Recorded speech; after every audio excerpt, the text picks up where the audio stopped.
As-tu déjà pris le temps de réaliser à quel point tu es insignifiant pour le monde?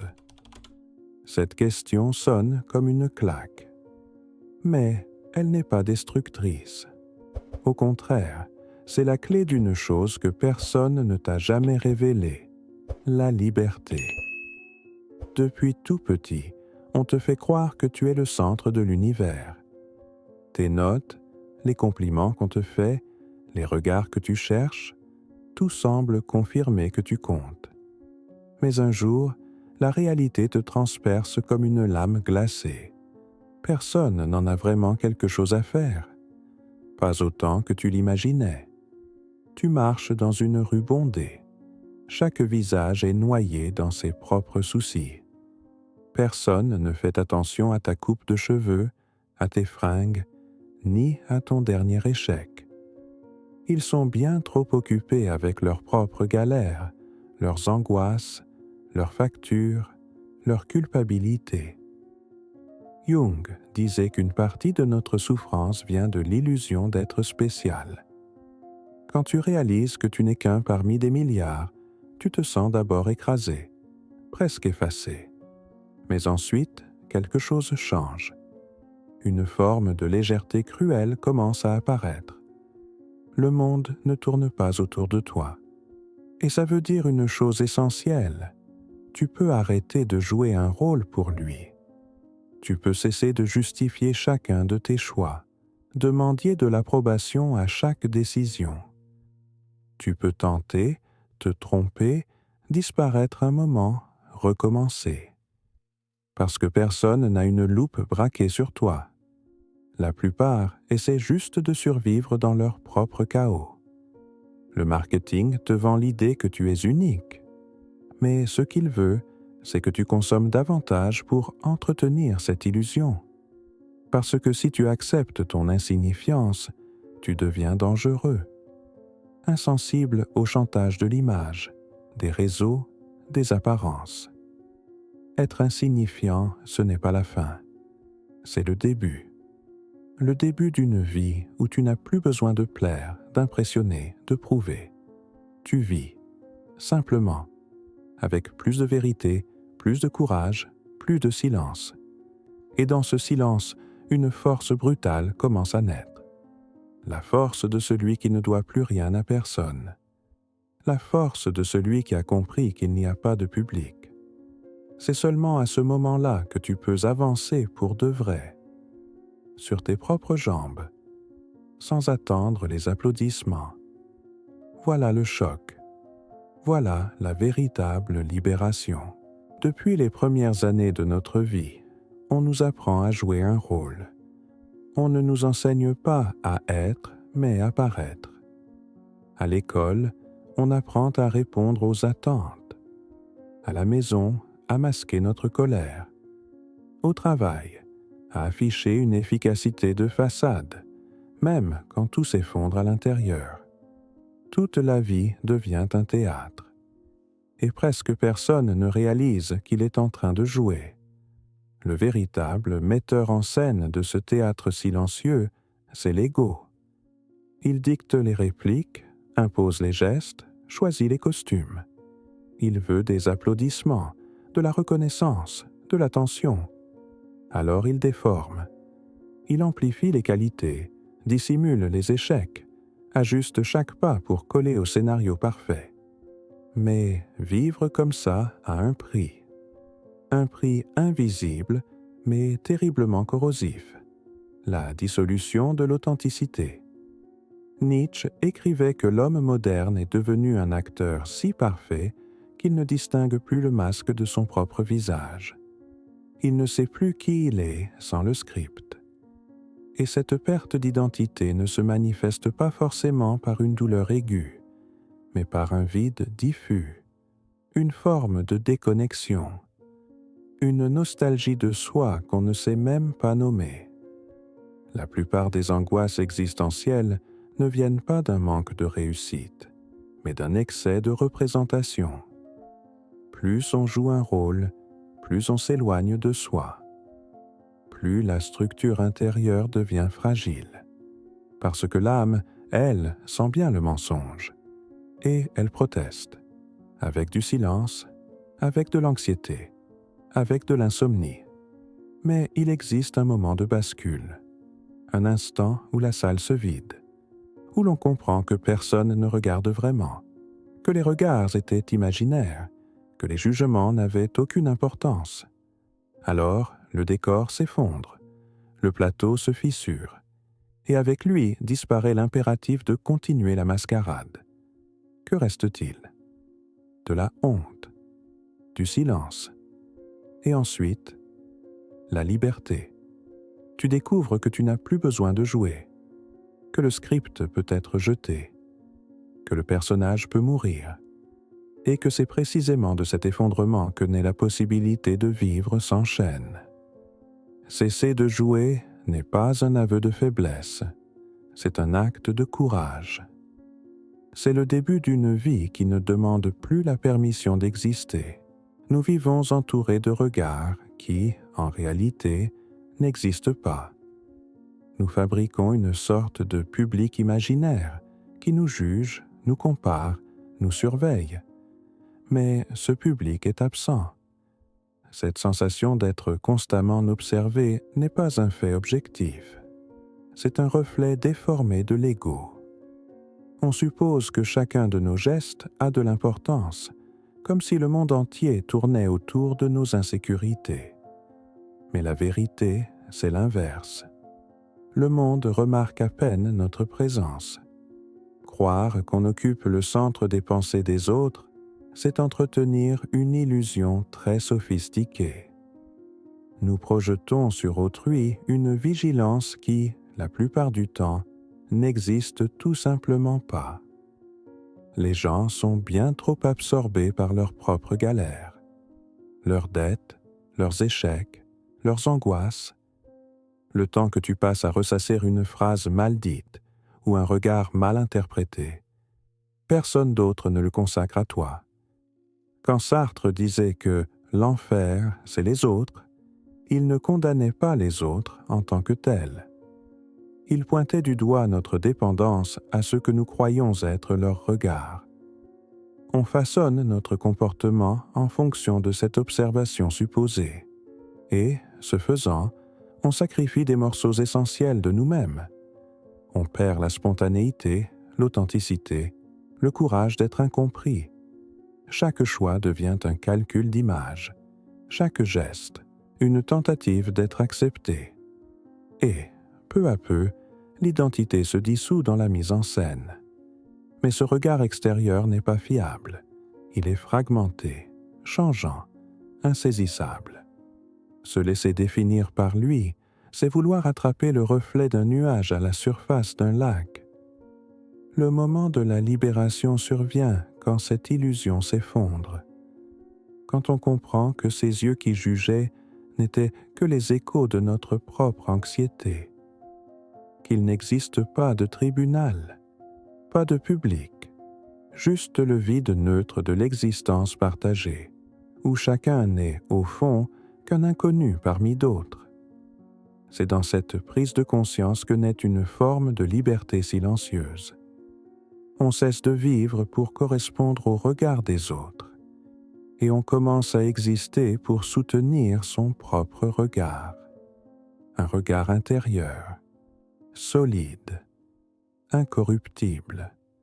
Et c'est ce regard-là, enfin, qui mérite le respect. L'esprit humain est une machine à projection. Tu entres dans une pièce, tu lâches une phrase de travers, et en ressortant, tu es persuadé que tout le monde en parle encore. Qu'il te juge, qu'il se moque, qu'il te dissèque. Tu imagines que c'est gravé, que cette maladresse est devenue un repère dans la mémoire collective. Mais la vérité, brutale et libératrice, c'est que personne n'en a vraiment quelque chose à faire. Personne ne pense à toi autant que toi-même. Chaque être humain est enfermé dans sa propre conscience, pris dans ses propres douleurs, ses désirs, ses échecs. Même celui qui t'a jugé l'espace d'un instant est déjà reparti, happé par ses propres préoccupations. Tu n'es qu'un fragment flou, relégué aux marges de l'attention des autres. Un bruit de fond. Un détail sans importance. Schopenhauer disait « Chacun est limité à son propre intellect et à ses propres sensations, et les autres ne sont que des ombres. » Ce constat est implacable. Attendre des autres qu'ils te comprennent ou qu'ils s'intéressent à toi avec l'intensité que tu ressens de l'intérieur, c'est ignorer la réalité fondamentale de la solitude de la conscience humaine. Et pourtant, nous vivons comme si nous étions les protagonistes de tous les théâtres, comme si le monde entier était branché sur la fréquence de notre propre anxiété. On ressasse des phrases, on rejoue des scènes, on invente des versions alternatives de moments insignifiants, comme si notre erreur avait été enregistrée quelque part. Mais le monde n'enregistre pas, il oublie. Ce constat, aussi froid soit-il, marque le début d'une nouvelle façon d'exister. Tu prends conscience que tu es bien plus libre que tu ne le pensais, que tu n'as pas besoin de te surveiller à chaque geste, que tu peux te tromper, trébucher, rire, et que personne ne gardera ça en mémoire autant que tu le crains. La mémoire collective est courte, le jugement des autres est superficiel. Se libérer de cette paranoïa, c'est retrouver la spontanéité. C'est marcher sans le poids des regards invisibles. C'est oser. Non pas pour être validé, mais parce que l'erreur n'est plus une condamnation. C'est juste un pas parmi tant d'autres. L'absence de pensée constante des autres à ton sujet, ce n'est pas du mépris. C'est simplement le reflet de la réalité. Et cette réalité te fait un cadeau rare, de l'espace. De l'espace pour être, pour essayer, pour recommencer. Au fond, ne pas être retenu, ne pas être marqué, c'est un privilège. Ça signifie que tu peux vivre, sans trace, sans légende, sans chaîne. Être oublié est l'une des plus grandes peurs de l'homme moderne. Nous vivons dans la quête obsessionnelle de la permanence, des likes, des hommages, des traces. Comme si l'immortalité pouvait se conquérir à travers la mémoire des autres. Pourtant, presque tout ce que nous sommes finira par disparaître. Et cette vérité, quand elle est vraiment intégrée, ne détruit pas. Elle purifie, elle libère. L'ego, lui, veut l'éternité. Il s'indigne face à l'anonymat. Il veut être reconnu, cité, retenu. Mais l'histoire est impitoyable. Elle oublie. Elle efface. Elle avale même les plus grands.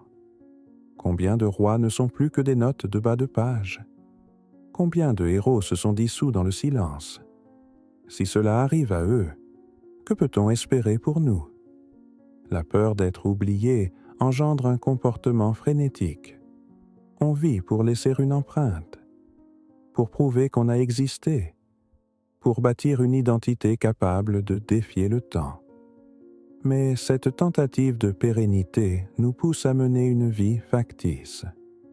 On essaie de se sculpter dans la pierre, alors qu'on devrait simplement danser sur le sable. Marc Aurèle écrivait dans ses pensées pour moi-même. Bientôt, tu auras tout oublié. Bientôt, tout le monde t'aura oublié. Ce n'est pas une plainte, c'est une invitation à la sérénité. L'oubli universel est le décor sur lequel peut enfin se dessiner la liberté individuelle.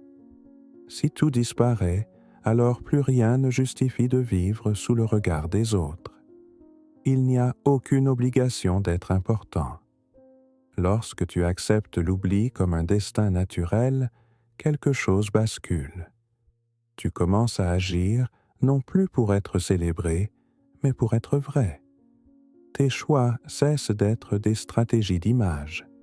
Ils deviennent des déclarations d'essence.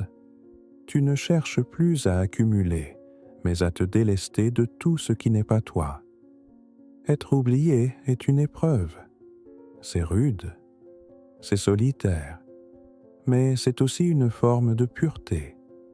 Cela signifie que tu peux enfin cesser de te battre pour l'attention, que tu peux te tromper sans porter ta faute comme un poids éternel, que tu peux disparaître un temps sans que le monde ne s'écroule.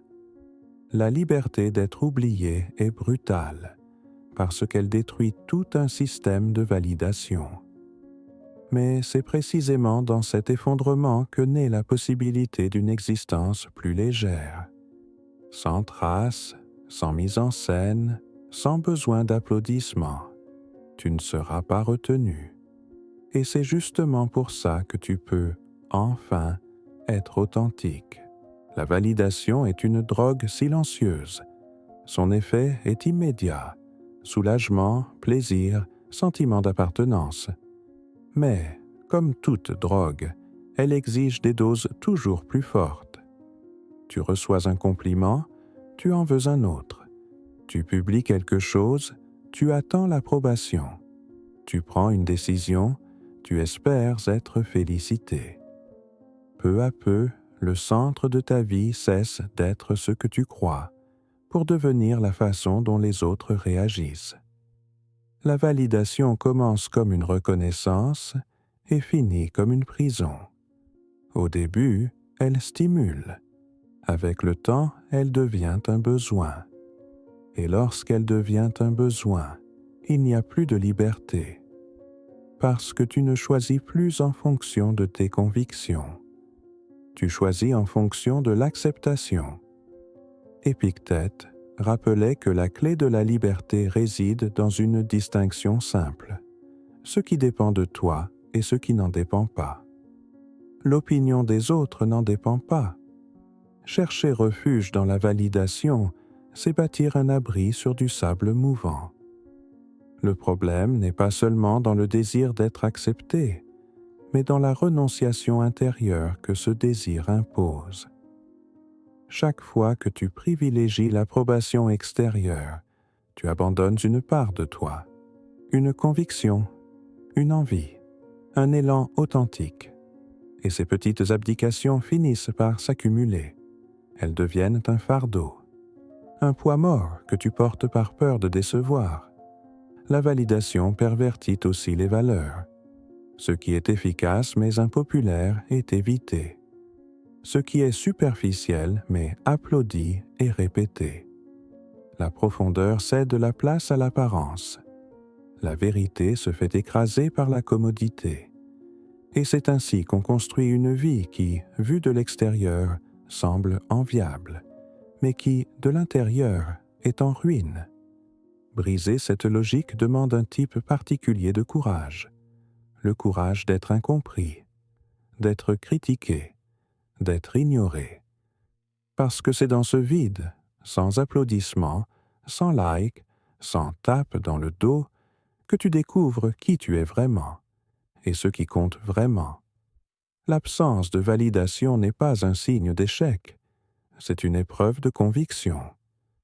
Si tu continues même sans les applaudissements, alors tu es exactement là où tu dois être.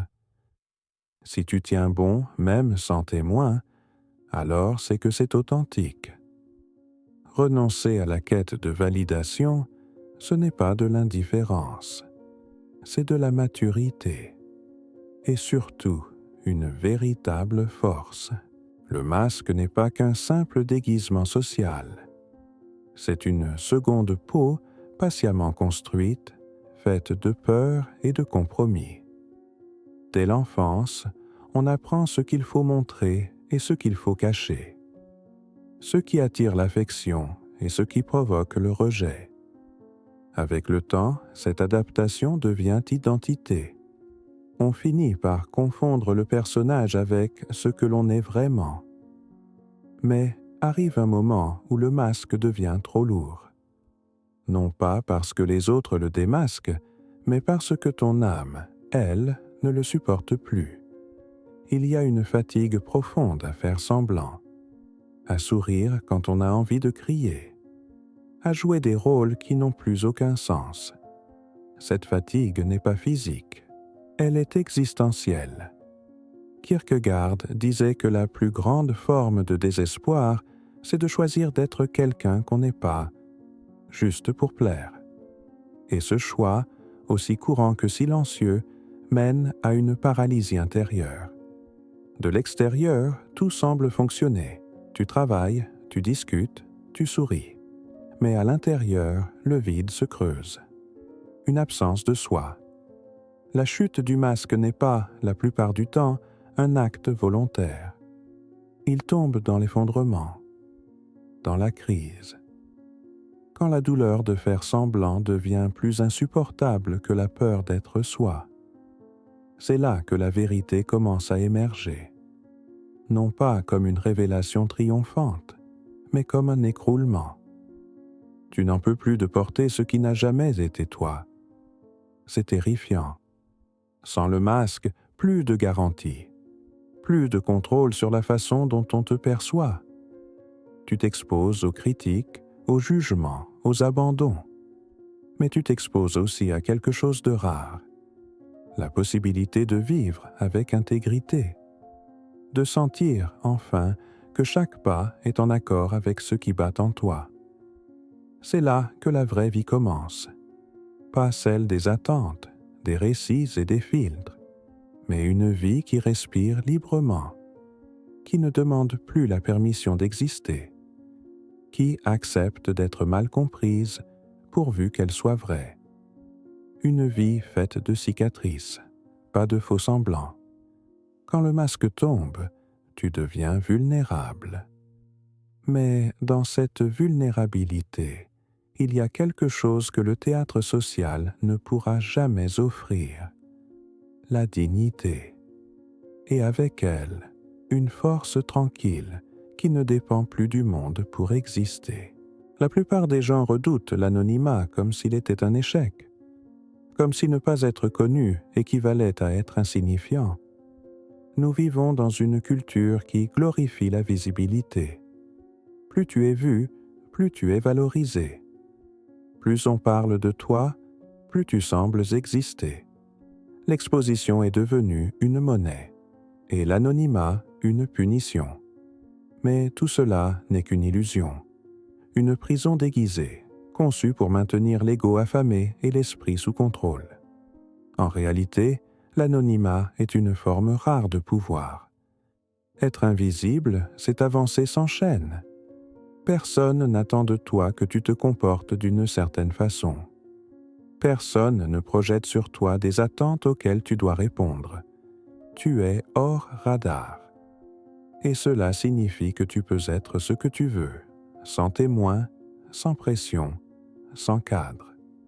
La liberté authentique naît lorsque le besoin d'être vu disparaît. Quand tes actes ne sont plus des performances. Quand tes pensées n'ont plus besoin de séduire. Quand ta vie n'est plus conçue pour le feed de personne. Tu ne dois plus d'explications. Tu n'as plus besoin de justifier tes choix. Tu existes. Et cela suffit. Nietzsche disait que la maturité de l'homme, c'est de retrouver le sérieux qu'il avait en jouant lorsqu'il était enfant. L'anonymat permet ce retour. Tu peux essayer, te tromper, recommencer. Personne ne te regarde pour te juger. Personne n'enregistre tes chutes. Il n'y a pas de public. Et donc, il y a de l'espace. Être anonyme, c'est renoncer à la vanité d'être retenu. C'est comprendre que la grandeur ne réside pas dans le regard des autres, mais dans la fidélité silencieuse de ses propres pas. C'est accepter que la vie la plus vraie est souvent la moins applaudie. Que les gestes les plus nobles ne se font pas sous les projecteurs, mais dans l'ombre, dans l'intime, dans l'invisible. La liberté de l'anonymat n'est pas faite pour tout le monde. Elle demande la force de renoncer à la dopamine sociale. Elle exige le courage de disparaître. Mais ceux qui traversent ce vide découvrent une chose que le monde visible ne pourra jamais offrir, la paix. Et dans cette paix naît une puissance nouvelle. Être anonyme, c'est être maître de soi.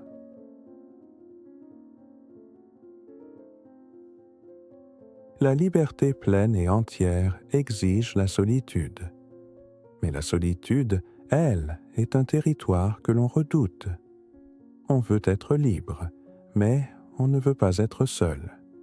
On aspire à une autonomie totale, tout en désirant d'un sentiment d'appartenance constant. C'est dans ce tiraillement que le paradoxe apparaît. Plus tu deviens libre, moins tu seras compris. Et plus ton chemin est authentique, plus il sera souvent solitaire. La plupart vivent en troupeau, non par malveillance, mais par instinct.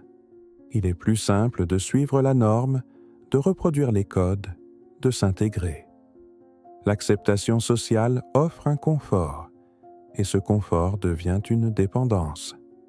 Rompre avec cela, c'est s'exiler. Quand tu cesses de faire ce qu'on attend de toi, tu déranges. Quand tu refuses le masque collectif, tu deviens étrange. Être libre, c'est bien souvent être à part. Camus écrivait que la liberté n'est pas un don, mais une conquête. Et toute conquête implique une perte.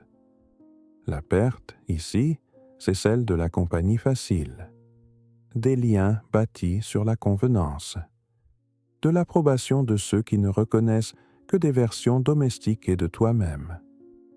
En choisissant la liberté, tu coupes inévitablement des attaches fragiles. Mais cette solitude n'est pas une absence d'amour, c'est une absence de bruit. Tu apprends à distinguer l'essentiel du superflu. Tu comprends que tu n'as pas besoin d'être entouré de beaucoup. Tu as besoin de vrai, de cet espace intérieur où ta conscience n'a plus à se cacher, où tes décisions ne sont plus dictées par la peur. La liberté solitaire n'est pas amère, elle est sobre. C'est un silence peuplé, un territoire où tu deviens, enfin, responsable de toi-même, sans bouclier, sans prétexte. Et dans cette responsabilité naît une force discrète, la force d'avancer par tes propres moyens, même sans applaudissements, sans compagnie, sans reconnaissance. Le paradoxe se dissout lorsque tu comprends qu'être seul ne veut pas dire être vide. Bien au contraire. C'est dans l'absence d'interférence que l'homme commence à entendre ce qui a toujours été étouffé, sa propre voix. Et si cette voix est claire, lucide, alignée, alors cela suffit. La liberté née de la solitude n'est pas décorative, elle est vitale. C'est dans cet espace austère et sans écho que l'être se révèle enfin. Tu as passé ta vie à essayer de plaire, à essayer d'être vu, à tenter de rentrer dans le regard des autres. Mais personne ne regarde. Personne ne s'intéresse à toi comme tu le croyais. Et ce que tu prenais pour le sommet de l'abandon est en réalité le point de départ de ta liberté. La vérité est simple, crue, brutale. La majorité des gens est bien trop absorbée par ses propres douleurs pour porter les tiennes. Tes erreurs ne seront pas retenues. Tes qualités, pour la plupart, seront ignorées. Ton existence, presque toujours, restera invisible. Mais c'est précisément dans ce vide d'attente que naît la possibilité de construire quelque chose de vrai. Tu n'as plus besoin d'impressionner, plus besoin de jouer un rôle, plus besoin de mendier l'approbation de regards distraits. Tu peux, enfin, être sans performance, être sans applaudissement, être dans le silence, dans la vérité, dans l'intensité. Quand tu comprends qu'il n'y a pas de public, chaque geste prend un sens propre. Tu cesses d'agir pour une récompense. Tu agis par cohérence. Tu découvres que la dignité ne se trouve pas dans l'exposition, mais dans l'intégrité. Que la force ne réside pas dans les applaudissements, mais dans le courage de porter qui tu es, même quand personne ne regarde. 3 leçons à emporter maintenant. 1. Tu es insignifiant pour les autres, et cela signifie que tu es libre de vivre sans te justifier. 2. La validation extérieure est une addiction et y renoncer, c'est reprendre le pouvoir sur ton identité. Troisième, la solitude de la liberté est réelle, mais c'est en elle que ta voix authentique commence à résonner. Alors, demande-toi, veux-tu être vu ou veux-tu être vrai? Il est temps de lâcher l'illusion. Il est temps d'avancer sans public. Dis-moi, as-tu le courage de vivre comme si personne ne te regardait?